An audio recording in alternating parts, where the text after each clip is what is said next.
Alright, so creating the news a bit here today, but I really want to go a deep dive into the token mapping exercise that is currently taking place. And what I mean by that is there's a lot of articles that came out, like this one for example, basically saying Australian government Treasury Department is looking at Australian token mapping for the cryptocurrency sphere. It says first steps to regulate crypto and Bitcoin. It then goes on to break it down further. Now this is the actual paper whereby we all have a chance here in Australia to input on the token mapping, the consultation phase. Now we have about a month to do it. There's sort of requirements that you need to meet to be able to reply. It has to be like PDF, has to be relevant. And if you go and actually read the paper, which is what I'm going to do now, I think we're covering part B. It actually is a decent read. Oh, what's going on? Hang on, people. I'm getting some weird feedback. I'm not sure what it is.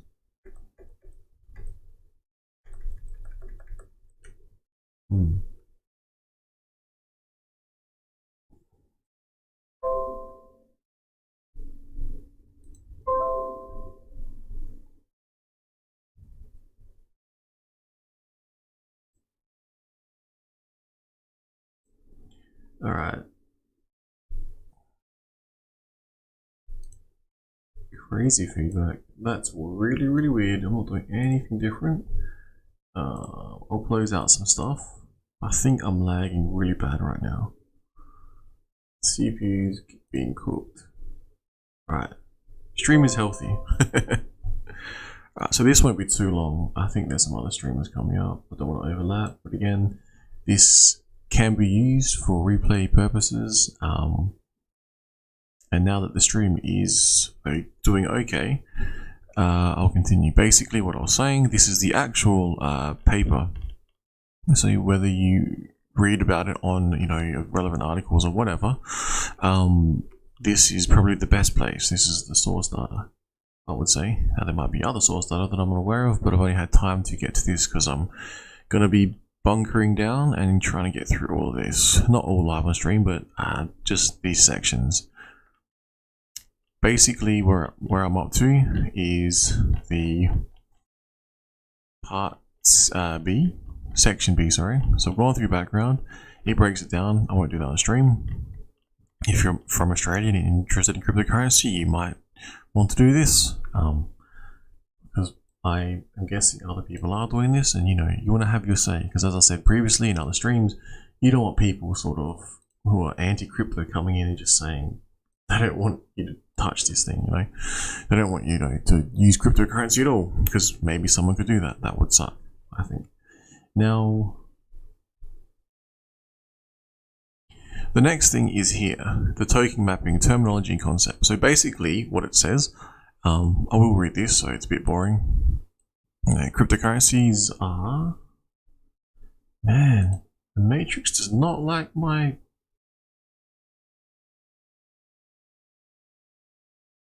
I'm gonna have to turn maybe video off. Maybe like that a little bit better. How about that stream? Is that better? Okay, 4 minutes in, still nothing covered.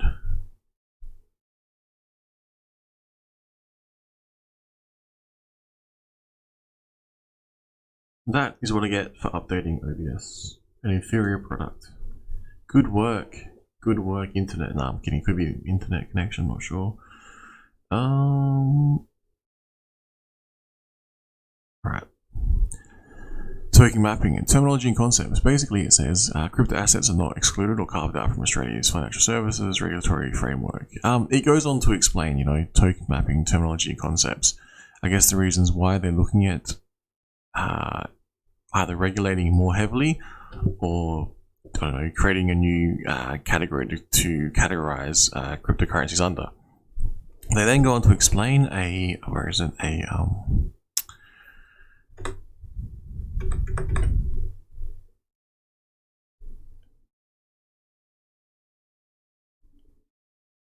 The Wallace inquiry. Basically, they go on to explain that that covers, in a way, the Australian economy and the regulatory body that covers the Australian economy. You can tell I'm well prepared for this one. Now, but basically, the Wallace inquiry is a financial regulatory review or investigation that seeks to examine the existing financial services framework and identify areas for improvement. It is an assessment of the current state of the financial system and how it can be improved to better protect consumers and promote stability and growth. The purpose of the inquiry is to promote recommendations for reforms and improvements to the financial system to ensure that it is effective, efficient, and in the best interest of all stakeholders. In simple terms, it is a review of the financial system to see how it can be made better. This is not what is taking place at the moment. I just read that off a simplified definition of the Wallace inquiry. It does mention it in here. Why is the token mapping taking place? In the section above, it basically besides this here, International Bank of Settlements, Bank of International Settlements, the bulletin. It goes on to explain addressing the risks in crypto, laying out the options. This then goes on to explain how they could be, I guess, not regulated, but how they could be approached. One being ban, one being contain, one being regulate, and another one being to innovate through the use of central bank digital currencies within the trade file, which I call legacy finance. Now, so that is the, I guess, the starting point regarding this whole token mapping exercise, if you ask me. What is happening, Tinter? And that is why I thought I'd cover this. Now, the paper then goes on to explain, as I mentioned before, the Wallace review. I think it was Wallace inquiry, sorry. And it then goes on to basically explain various types of cryptocurrencies. Now, it is a good read. Again, you should read it if you haven't, if you're in Australia, if you care for this. If you want to have your say on how cryptocurrencies should be or should not be further regulated, this is your opportunity, because otherwise, this paper is a pretty good read as it stands, and maybe there's not going to be many changes made to it. I'm not sure. So, and what and how it's going to be used, again, I'm not sure. Let's have a look. Now, goes on to explain essential concepts. This is a good one. So there is currently no consensus, either in Australia or globally, on the meaning of key concepts in the crypto space. A single concept may have varied and conflicting meanings across industry, academia, and government institutions. This paper defines and outlines the key concepts of crypto networks, crypto tokens, and smart contracts below. So after all is said and done, they, I believe, are trying to get a better understanding of cryptocurrency, because at the rate of innovation, at the rate of technology, the law is not keeping up, I do not believe. And if they try and rush this and try to overregulate, it's most likely going to stifle innovation. If they, in my opinion, if they regulate too much at all, if they continue the regulation by increasing any form of regulation, then they're going to stifle innovation.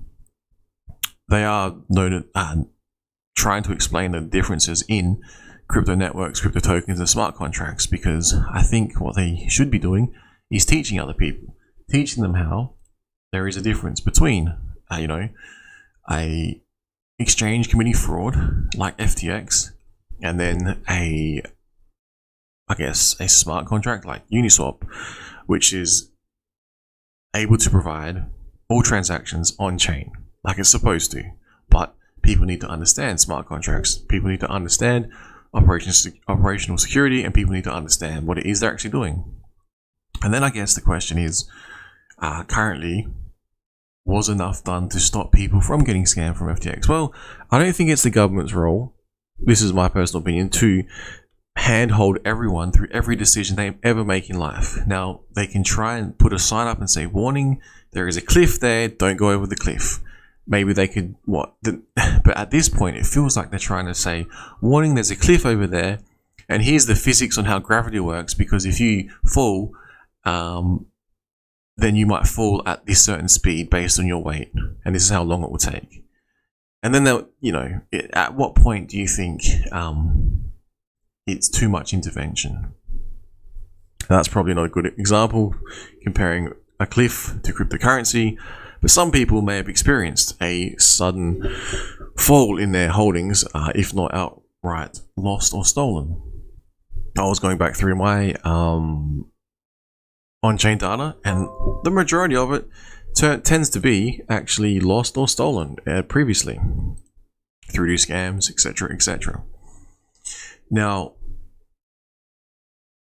we have here, though, back to the paper, essential concepts. I think the next step is what they're trying to do. So they basically walk you through what they're trying to do and how they're wording it in terms of a crypto network. They explain it as such. A crypto network is a distributed computer system capable of hosting crypto tokens. Crypto networks are the platforms on which tokens and smart contracts are recorded. Their primary function is to store information and process user instructions. They then go on to explain a public crypto network. They explain it a little bit better here. Again, I'll leave this for everyone to go and read in their own time. But what I'm trying to say is they then break it down into categories. Another category being, they elaborate on the crypto network by calling it public crypto network. Aims to provide certain information, security guarantees in a way that does not require a trusted third party to store and process data. They rely on public communication and data standards, i.e. protocols, which are not typically maintained by an open group of volunteers made up of individuals, academics, non-profits, and corporates who contribute development resources, research, and funding. Now, they've cited all this again. It's a pretty decent read. It then goes on a bit more about that. And if you read it and then ask you questions, follow-up questions, assuming you've read this and assuming you might have had time to read the source documents, the citation, sorry. It then goes on to explain crypto tokens. A crypto token is a digital unit of digital information that can be exclusively used or controlled by a person, despite that person not controlling the host hardware where that token is recorded. Now, the concept of exclusive use and control is a key distinguishing factor between crypto tokens and other digital records.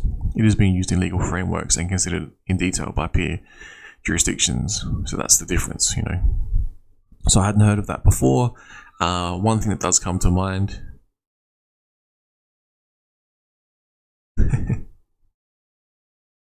yeah, on the way down. So you get a speeding ticket. Why not?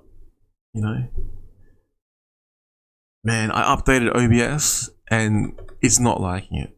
It is not liking it. I need to update my computer next, I'm thinking. The CPU's going nuts. I'm not sure why.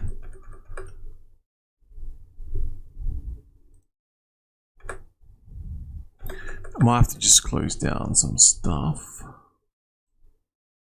Might free up some. Nope. Anyway, so yeah, explains crypto tokens. Another way to distinguish between crypto tokens and other record-keeping devices is that the authenticity of a crypto token is established by using a branch of mathematics known as cryptography. In contrast, the authenticity of a physical token, I like this description. They literally are going through. They're like, "Did you know it's like derived from a mathematical problem, and it's used like crypto? It's called cryptography, and like a physical token, like a casino chip, is like actually physical." But they had to explain that, and the fact that they had to explain, they had to explain here the crypto network. So I'm assuming they mean L1. Now, what are they going to call L2s? I guess they're going to call them also crypto networks. Then they had to explain crypto tokens. Then they had to differentiate because people don't apparently understand the difference between smart contracts. Now, the smart contract. Now, this is fine because I guess complete no-coiners may not have this understanding, may not have this knowledge. So this paper in itself may be beneficial, but depending on how you read it, it could be skewed one way or another, or framed in a certain way to make it like seem better or worse than, depending on whoever wrote this particular paper. That's just my opinion on that. Now, if that makes sense. Now, it goes on to explain a smart contract is a computer code that's been published to a crypto network database. Smart contracts are not contracts in a legal or plain English sense. They are fundamentally unique type of software on robust crypto networks that can be guaranteed to run in a predefined and deterministic manner without risk of intervention. You know, hopefully they're written right. Smart contracts can be, and they're not designed to drain your complete wallet. I'm not sure they're going to cover that, but smart contracts can be used to create self-service agents with an agency for a specific pre-coded task in similar manner to vending machines. I thought the vending machine analogy was funny. It's like, so you take your fiat, you put the fiat into the hex vending machine, and hex tokens come out. Is that what they're saying? What's happening, Godfather? Yeah, this one's Australian-based, basically going over the actual token mapping consultation paper, because there is some articles out there covering this. I've updated OBS, and for some reason it's not liking my computer. It's not as compatible as it once was, so I'm getting some serious lag. This paper is actually pretty decent in terms of, if you're a complete noob, you have like no coiner, so no one in chat, this probably not relevant to it all. And again, it's Australian based, but the reason I'm presenting this is because I think that if this is like a pilot run, so if at the end of this we get some insane regulation, which would be a really bad outcome for crypto, it would be more aligned with the the ban or contain portions here.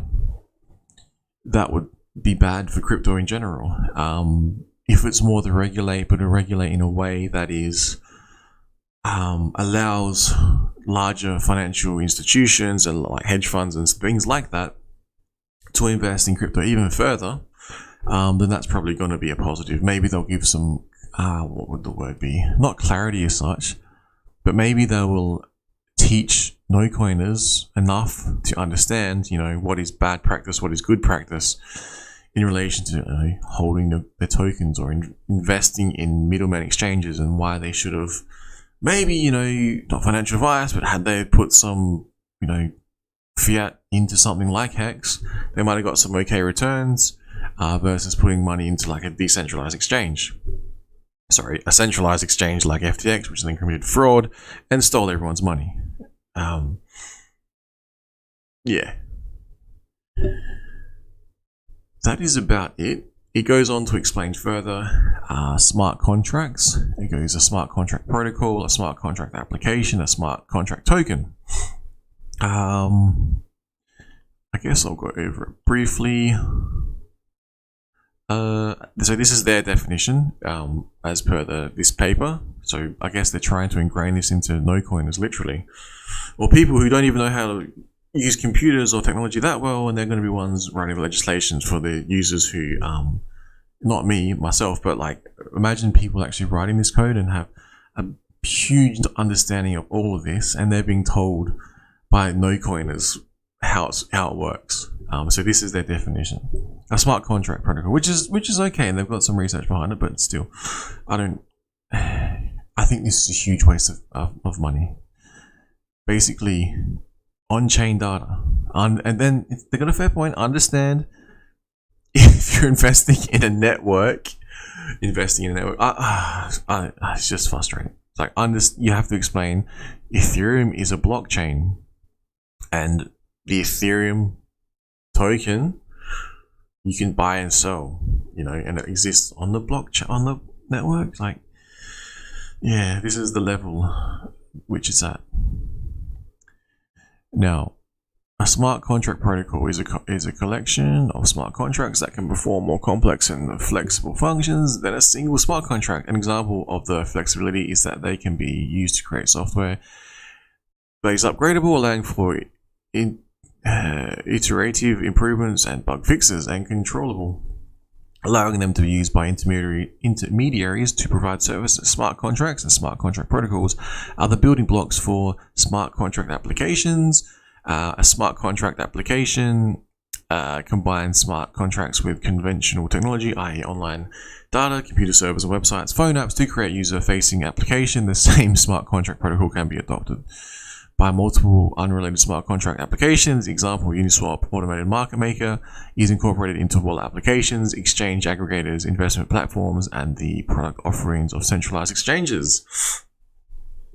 Okay, so I'm very surprised people do not understand this at this point in time, but apparently they don't.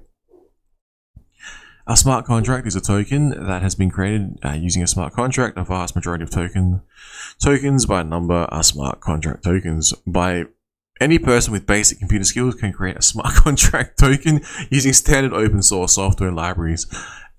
Examples of existing smart contract tokens include most stablecoins, reward asset tokens, non-fungible tokens, governance tokens, and meme tokens.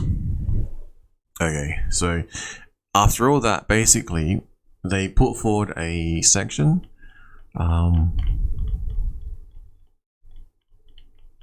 telling you why the token mapping terminology and concept is important to explain, to be understood by all, so possibly they can review it and define if there's any pitfalls, or is there going to be any harm to people if they use cryptocurrency, is the sort of the thing I'm thinking. At the same time, I'm thinking they're going to try and teach other people the pitfalls.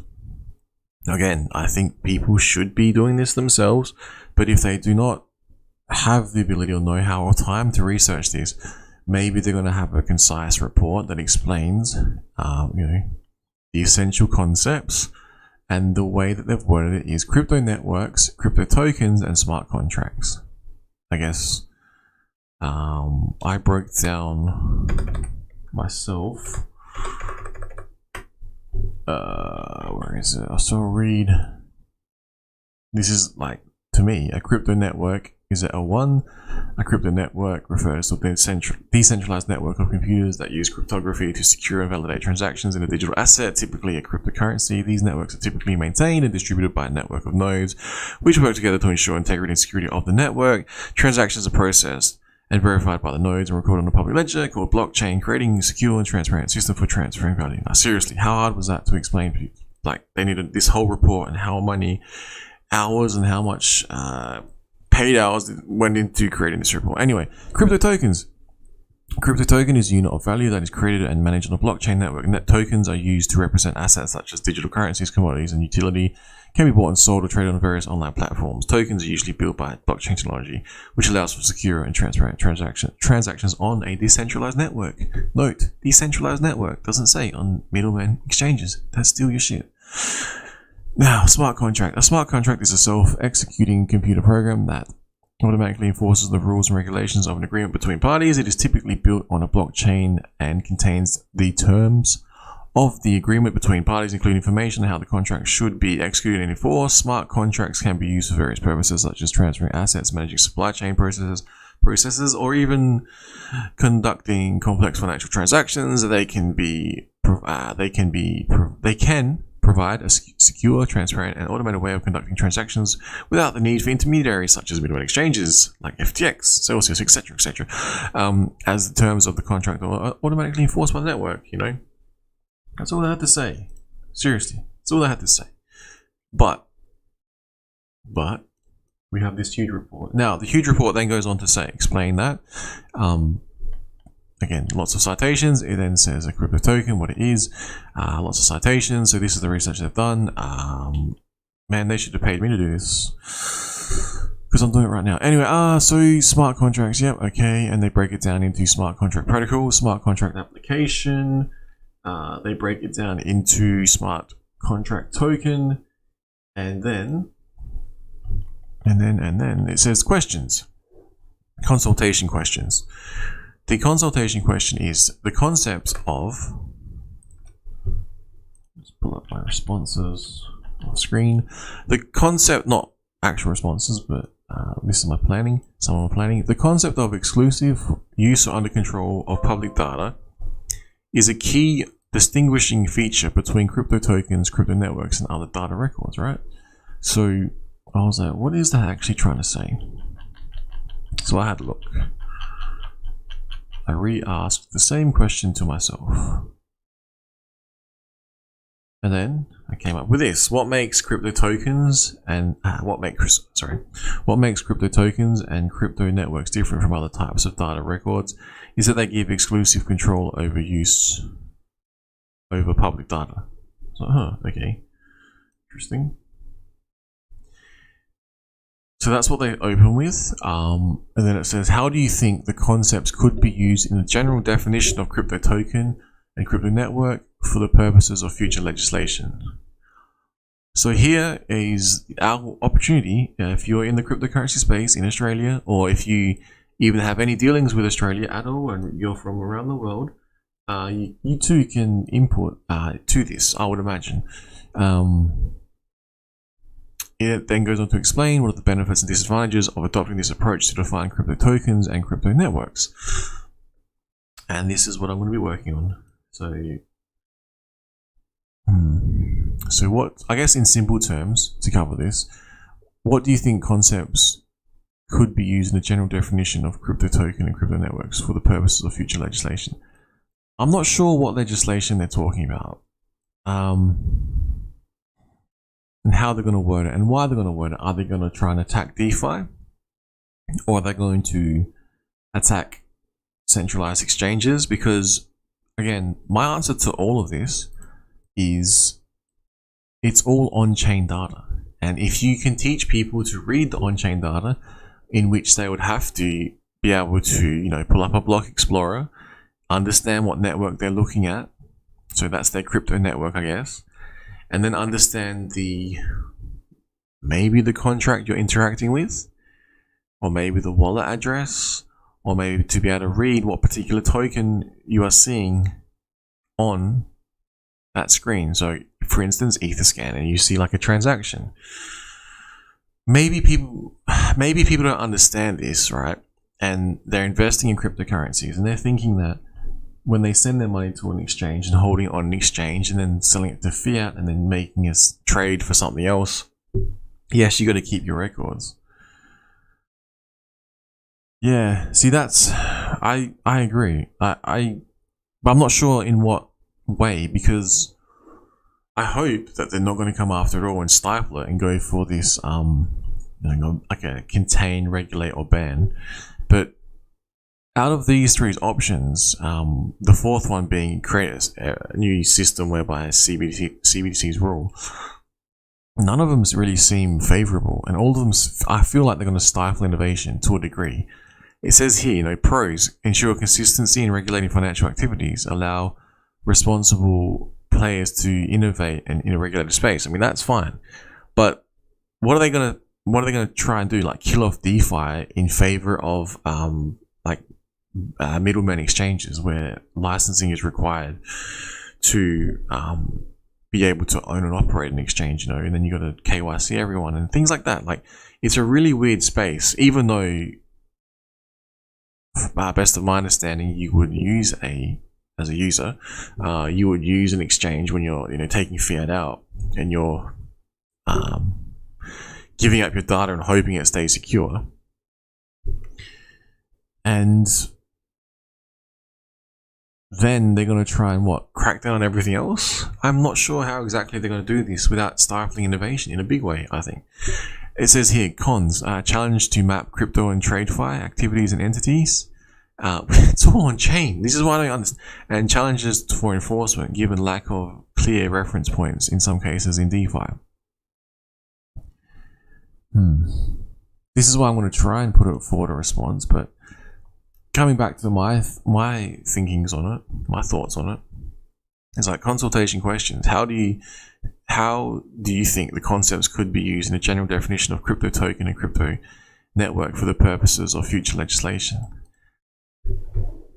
I would be like, on-chain, read the on-chain data, that explains everything. Differentiate between a crypto network an L1 or an L2, or whatever else is coming in the future. Differentiate between a crypto token, understand on-chain what it is you are doing. It's pretty simple. Then I would be like, I don't think any changes to the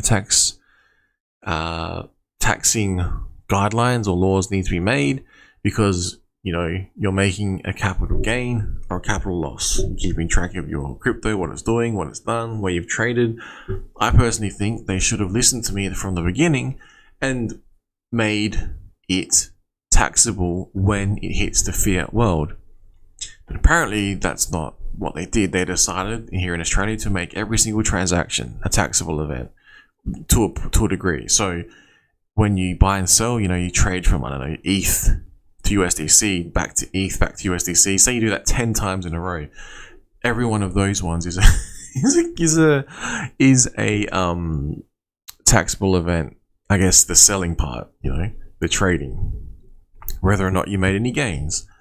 And then I was like, why don't you just say you have $10 and you put $10 into cryptocurrency? So you've KYC'd, you bought your fiat, and now you're in an exchange, a heavily regulated exchange.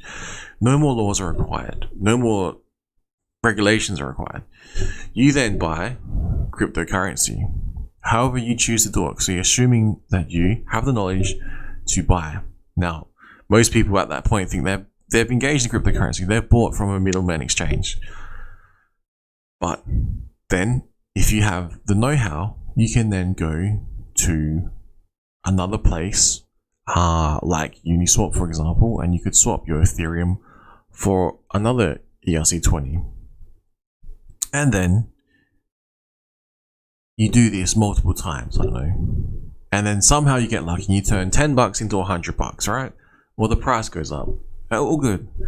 Now, at that point in time, you've then locked in a gain, according to this current system. You've locked in a gain. You're now in that financial year owing, $90 in taxes, capital gains. Assuming these are all gains, not talking about income. Because very few actually provide income realistically with cryptocurrency, as they even mentioned. Because, for example, Celsius, was that income? But that wasn't actual crypto income. They were issuing, anyway, they went bankrupt. They were doing bullshit, like FTX, bullshit, trading derivatives, not crypto. Anyway, and then, so you got to pay tax on this. So the weird thing is, right? Then you sit on that for 5 years, right? And it goes down back to $10. So you paid tax on it going up $90 in that period, and then it went down, and then you send it to an exchange, and then the exchange sells it on your behalf and gives you fiat. That doesn't sound like a logical process, Simply put, why my argument from the very beginning when they said how should we tax crypto, simply put, it should have just been, you put money in, it's regulated, KYC'd, all that, you trade, then when you take money out, you compare what you put in with what you took out. It's pretty simple, but they made it so complex. Now they're making it more complex. So I'm going to try my best to explain to them less is better. And I just really hope they're not coming after DeFi. And how would they come after DeFi? I'm not sure. I'm really not sure. What are the benefits and disadvantages of adopting this approach to define crypto? Well, the one, disadvantage is a risk that everything could go bankrupt, like FTX did. One disadvantage and one risk is someone could rug pull on a particular cryptocurrency. One disadvantage is, well, I mentioned those two, they're the main ones. I guess the benefit, it's hard to think of a benefit because if you define a network and a token, so what? It's all about reading the on-chain data. If you have the on-chain data and can explain what it is you're doing, and you use the software these days, it's pretty impressive. Back in 2017, there was no software. It was crap. You had to like use a spreadsheet, download every single exchange that you had, and try and track what you did. And then, yeah, you had Etherscan, but it wasn't like presented in a nice way that this tax software does. Anyway, I'll close out. That's where I'm up to. When I actually come up with a response, I'll put it together, but I'm going to keep it nice and simple. Basically saying I don't disagree with identifying a token from a network from a smart contract, but you really need to go to the on-chain data, and then you need to go from there, and that's how you deal with it all. It's on-chain, and if you have a centralized exchange, then they're going to have to explain what they're doing. If they're not going to make it public, they're going to have to explain what they're doing to their shareholders with people's money. That's why I wouldn't trust my money with a centralized exchange, except for purchasing cryptocurrency from them, except for selling it to them. Because, that's the whole purpose of, private keys, That's the whole purpose of on-chain data, to keep track of everything, if you want to keep track of everything.